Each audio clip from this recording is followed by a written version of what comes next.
Imagine holding a whole world in your hands, a small, green world inside a glass jar. This is a closed jar ecosystem, often called a terrarium. It is a miniature, self-contained environment. Once the lid is sealed, nothing new can get in, and nothing can get out. Not air, not water, not even a tiny insect. The goal is to create a balanced system, a system where living things can survive all on their own. It is a fascinating experiment to watch. It shows us how life works on a small scale, just like our own planet Earth. People create these tiny worlds for many reasons. Some do it out of curiosity. They want to see if life can sustain itself in such a small, isolated space.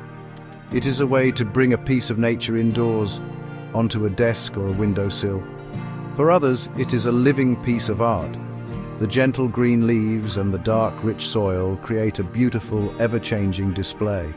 It is a quiet and peaceful thing to observe. Watching the slow process of growth and change can be very calming. It connects us to the natural world, even when we are inside our homes. The idea is to mimic the larger world outside. On Earth, we have a water cycle. Water evaporates, forms clouds, and then rains back down.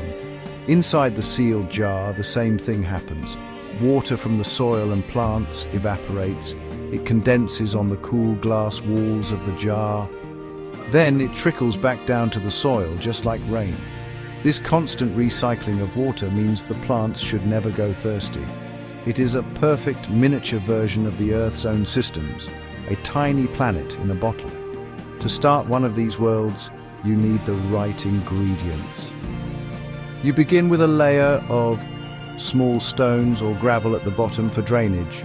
This prevents the soil from becoming too waterlogged, which could harm the plant's roots. On top of the stones, you add a layer of rich, damp soil. This is where the plant will live and find its nutrients. Then you carefully place your chosen plant inside. Finally, you add just the right amount of water before sealing the lid. From that moment on, the little world is on its own, a tiny, silent drama of life unfolding. Now, let us consider the humble worm. What does a creature like an earthworm need to live a happy life? First, worms need air to breathe, just like we do. They do not have lungs, instead they breathe through their moist skin. This is why they need to stay damp. If their skin dries out, they cannot breathe. They also need food. Worms are nature's great recyclers. They eat decaying organic matter. This includes things like dead leaves, rotting bits of wood, and other natural debris found in the soil. They are not very picky eaters.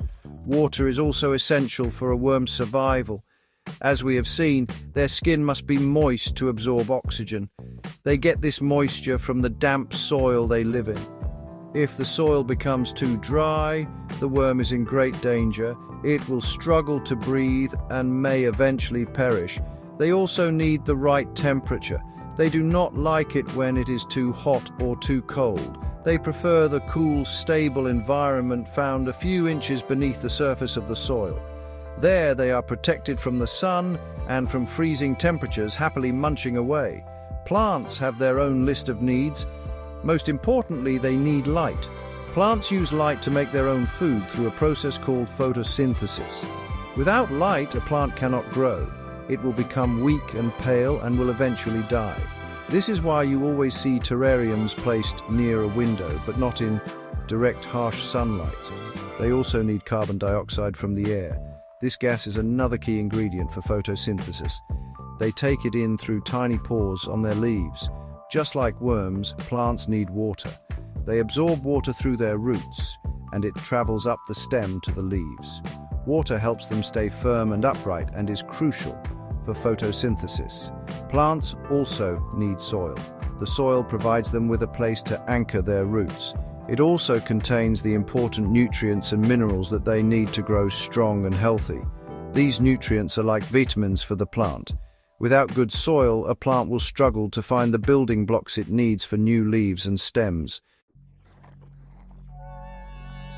When you put worms and plants together, something wonderful can happen. They can form a helpful partnership, a mutually beneficial relationship. The plant, like all living things, will eventually have parts that die. A leaf may turn yellow and fall off, or a small piece of a root may decay. For the worm, this is a feast. The worm will happily consume these dead plant parts. It breaks them down into smaller and smaller pieces. This is an incredibly important job in any ecosystem, large or small. As the worm eats and digests the dead plant matter, it produces waste. This waste is called worm castings. Worm castings are like a superfood for plants. They are incredibly rich in nutrients that plants need to thrive. So the worm takes something the plant no longer needs, a dead leaf, and turns it into something the plant desperately wants, rich, fertile soil. This process enriches the soil inside the jar, making it a better home for the plant. The worm is like a tiny living gardener, constantly improving the soil quality.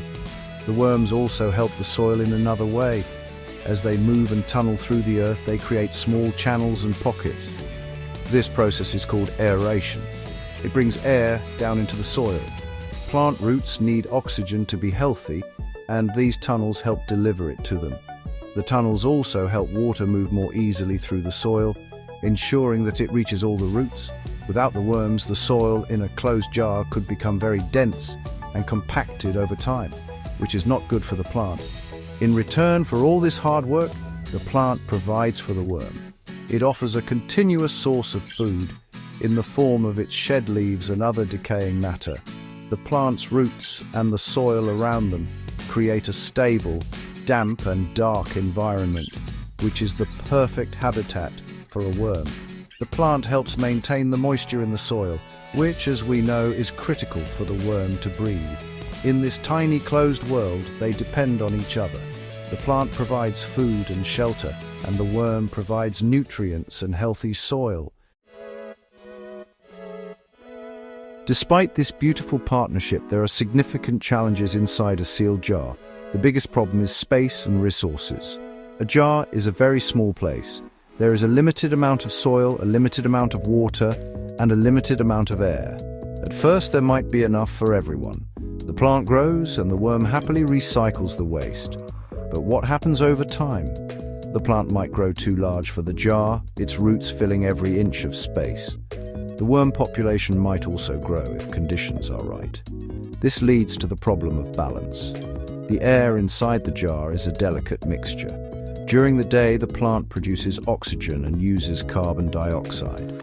At night, it does the opposite, using oxygen and releasing carbon dioxide. The worm, on the other hand, constantly uses oxygen and releases carbon dioxide. If the balance is wrong, if there are too many worms or not enough light for the plant to produce sufficient oxygen, the oxygen could run out. This would be catastrophic for the worms, and eventually for the plant as well. Another potential issue is the buildup of waste. While worm castings are good for the soil, what if there is too much of a good thing? In a very small system, it is possible for waste products to accumulate to toxic levels.